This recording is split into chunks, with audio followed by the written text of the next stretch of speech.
Have you ever sat in a room full of people and still felt completely alone? Maybe it was a family gathering, kids running around, adults chatting away, and there you were, quietly sipping your tea, smiling politely but feeling invisible. If you've had moments like that, I want you to know something very important. You are not alone. Not by a long shot. It's a strange thing, isn't it? We spend our lives nurturing our families, raising children, helping with grandkids, attending birthdays, giving advice, showing up when it mattered. And then, as the years roll on, something changes. The phone rings less, the visits become shorter. You begin to feel like a background character in a story you once starred in. That feeling can be confusing, it can hurt, and it can make you question your place in the very family you helped build. But here's the truth, just because you feel ignored now doesn't mean you're not important. And it certainly doesn't mean you're powerless to change how things feel. Sometimes life gets noisy for the younger ones, jobs, kids, endless distractions, and they forget to slow down. It's not always that they don't care. Often they just don't see what we're going through. But instead of waiting quietly for the phone to ring or the door to open, there are things we can do, real, gentle, and uplifting things that help us feel connected again, even if our families seem a little distant. In this video, we're going to explore 5 heartfelt solutions that can bring light back into those dim, quiet corners. These aren't complicated, and they don't require you to chase anyone's attention. In fact, they're about reclaiming your own joy, building your own circle of connection, and finding peace in your own presence. Let's begin with something that may surprise you. The power of reaching out, even when it feels like you're the only one doing it. I know, it seems unfair. After all, why should you be the one to make the effort when they're the ones who've pulled away? But here's the thing. Sometimes breaking the silence is a gift we give ourselves. A simple message, a short voice note, or even mailing a handwritten card can stir up warmth. Not just in their hearts, but in yours too. There was a woman named Lillian I once spoke to. She was 72, full of grace and patience, but she admitted that her adult children hardly ever called anymore. She spent weeks waiting for a text that never came. One day, instead of waiting, she sent her daughter a short video of herself in the garden laughing about a squirrel stealing birdseed. That one clip broke the ice. Her daughter replied with a smile, and a long phone call followed later that week. Sometimes people just need a little reminder that you're still the same vibrant soul they've always loved. They just need to see it. Now, if reaching out still leaves you feeling unheard, or if you've tried and still feel pushed aside, the second solution might speak more to your soul. It's the idea of building new circles of connection. At first, it might sound daunting. New people, at my age? But you'd be amazed how many people out there are just like you, kind-hearted, wise, and quietly yearning for someone to talk to. Think about the local library, a community center, or even online groups for seniors. There's a woman named Ruth who joined a knitting circle at her town's church, not because she needed help with knitting, but because she needed laughter, warmth, and the rhythm of shared stories. That little group became her lifeline. They don't just talk about yarn, they talk about grandchildren, movies, aches and pains, and dreams they still hold dear. Those new friends can become family in the most unexpected ways. Connection doesn't have to look like what it used to. Maybe your family's busy, distracted, or even dealing with their own struggles. That's not something we can control, but we can plant seeds in new soil, and often those fresh blossoms bring us more peace than we ever expected. What I've seen over and over again is that loneliness doesn't always disappear the moment someone calls you. It fades when you start feeling like you matter again, when you feel heard, when you're seen, and when you allow yourself to shine in new spaces.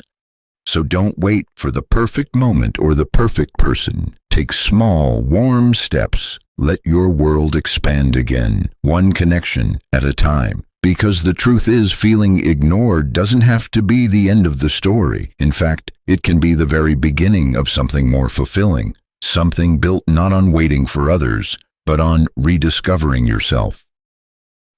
Now that we've talked about what it means to reach out and build new circles, let's turn to something a little deeper, something that often goes unnoticed but makes all the difference.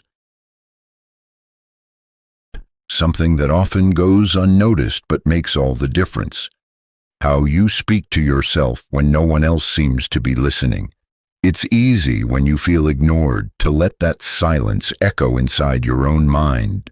You might catch yourself thinking things like, maybe I'm just not important anymore, or they don't care about me. But here's a gentle truth. What we say to ourselves matters just as much as what others say to us. Maybe even more. You see, when you constantly repeat those quiet, painful thoughts, your heart begins to believe them. But what if instead of letting that silence hurt you, you turned it into a moment of kindness toward yourself? Start by catching those thoughts when they come, and then respond to them, not harshly but gently, like you would to a dear friend. If you think, they've forgotten me, try saying back, I am still here, I matter, whether they see it today or not. It's not about pretending everything is fine. It's about honoring your worth even when others don't. There's a power in that kind of self-talk, a power in simply being on your own side. One gentleman I spoke with, Harold, he was 78, a widower, and often felt left out when his sons traveled or didn't call. But he started writing himself small notes every morning, things like, I am wise, I am worthy of love, I have more to offer.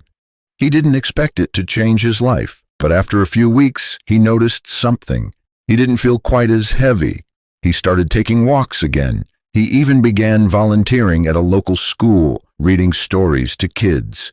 And slowly, those moments of self-respect invited new joy in. Because when you treat yourself like you matter, the world starts to respond in kind.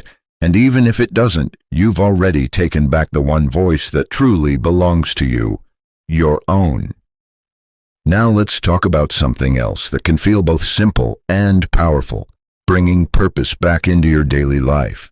Sometimes when family steps back, it leaves a space, a quiet, aching space. But that space doesn't have to stay empty. Ask yourself, what makes me feel alive? Not what made you feel alive 30 years ago. Not what everyone else thinks you should do. But what, right now, gives you a sense of meaning? Maybe it's gardening. Maybe it's writing letters to people in nursing homes. Maybe it's learning how to paint or organizing a small book club with your neighbors. Purpose doesn't have to be grand. It just has to feel true to you. There's a woman named Salma who started baking every Sunday. Not for anyone else, just for herself. She said the process made her feel calm, centered, and useful. Eventually, she began sharing muffins with the mailman, the neighbor's kids, and the lady who walked by with her dog every morning. Over time, her quiet kitchen hobby became a reason for others to smile, and a way for her to feel deeply connected again. When you fill your own life with purpose, it softens the need for constant validation from others. It becomes a gift to yourself, and often, unexpectedly, to others too. And finally, let's not forget the strength in embracing the quiet moments. We live in a world that's always buzzing. Messages, notifications, plans, errands. But there's a unique, sacred beauty in the stillness. Many people over 60 begin to discover. It's in the slow mornings with a cup of tea, in the light that falls just right on the wall, in the quiet prayer, in the sound of your own breath as you take a moment to simply be. You don't have to fill every silence with someone else's voice. Sometimes the greatest healing begins in the quiet. In solitude, there's space to reflect, to grieve what's changed, and to feel gratitude for what remains. If no one has told you this recently, let me be the one to say it now. You are not forgotten. You are not invisible. You are still deeply worthy of love, attention, and joy. And while it may not always come from the people you expected, it can come from new connections, from self-kindness, from rediscovered purpose, and from your own beautiful presence. Next, we'll dive into one final powerful way to navigate the feeling of being ignored by family. Something that often surprises people, but brings a kind of peace that lasts. And a kind of peace that lasts. It's forgiveness, not the kind that excuses or erases pain, but the kind that frees you from carrying the weight of it. When you feel ignored by family, especially after years of giving your time, love, and care, it's easy to build quiet resentment. You might not even realize it's there at first, but over time it can start to settle in your body. Tight shoulders, a tired heart, a constant ache that something just isn't right. But here's something tender to think about. Forgiveness isn't about letting others off the hook. It's about setting yourself free. Free from the wondering, why didn't they call? Why don't they care? Free from reliving old conversations in your mind and imagining what you should have said. When you forgive, you aren't saying that the hurt didn't happen. You're saying that it doesn't get to define you anymore. One gentleman I met, Marcus, told me something I'll never forget. He said, "I realized I was waiting for an apology that might never come, so I gave it to myself. I told myself, you didn't deserve the silence, but you're still whole." And with that, he began to let go, not of the memory, but of the pain he had tied to it. Sometimes your family may not see how their absence affects you. They might be too caught up in their own struggles or simply unaware. That doesn't make it right. But it also doesn't mean you have to carry their distance like a burden.